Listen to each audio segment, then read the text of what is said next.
that was my last time milking Sweet Magnolia here. She's headed off to her new home in just a few minutes. So we had our last little milking together. I'm gonna miss this girl.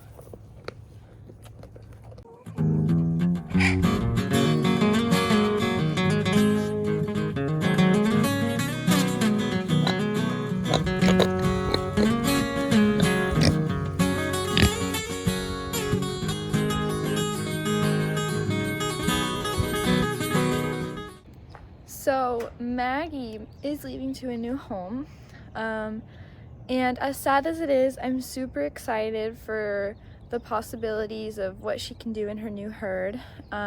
She's going to be a 4-H goat to an adorable little girl whose mom does my milk testing for me, so she's my tester. So they've come over to my house a few times now. They know my herd, and the first time they saw Maggie, they just kept commenting on how they love her first freshening udder and her front assembly, and they just really loved her. When I first started milking Maggie, she was insane. I would call her Monster Maggie because she was the worst goat I've ever had to train to the milk stand. She would kick, she would buck, she was just insane. I called her Monster Maggie, and I was like, I need to sell this goat. I can't milk her. Eventually we figured it out. And now she doesn't kick at all. She's perfect.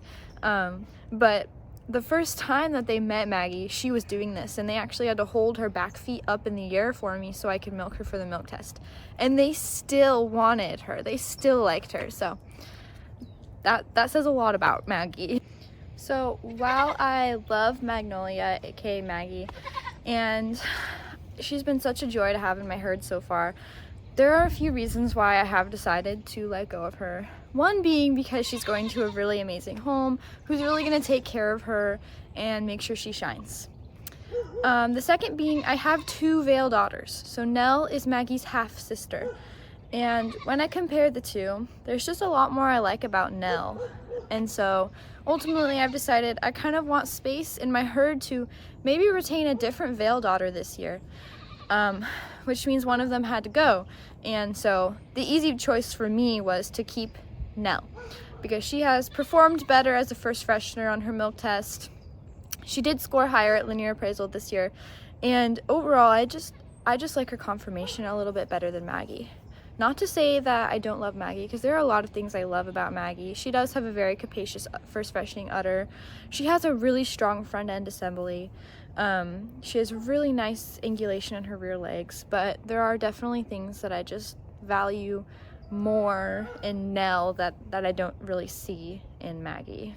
The hard thing about raising goats is in order to progress your herd forward, you're always going to have some goats that you're going to have to sell. You're going to have to cull them. And culling doesn't necessarily mean using them for food. It could just mean selling them. So it's always difficult to cull the goats, especially, you know, when you were there when they were born and you've raised them from little itty babies. But if you want your herd to progress forward, that's what it takes. So I'm sending Maggie home with a couple of things. I'm sending her home with, of course, her registration, all signed and ready to transfer. I'm also sending her home with her health record sheet. And this is something that I keep for all of my goats.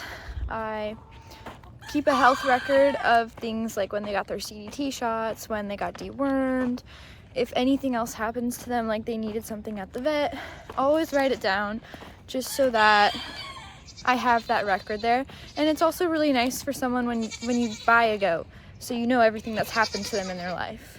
I am also sending her home with a little bit of grain mixed with some beet pulp, because that's what I found helps her be most successful in milk test. Beet pulp has done wonders for my herd with improving their butterfat. But I'm sending her home with some grain so that she can slowly transition to whatever grain she's going to be eating at her new home and hopefully avoid anything like diarrhea or stuff like that. Here she is, the beautiful Maggie. She already ate her breakfast, but oh my god, I'm getting attacked by little bottle babies. I'm getting attacked by bottle babies. The life of a bottle baby includes never leaving me alone. But here's Maggie.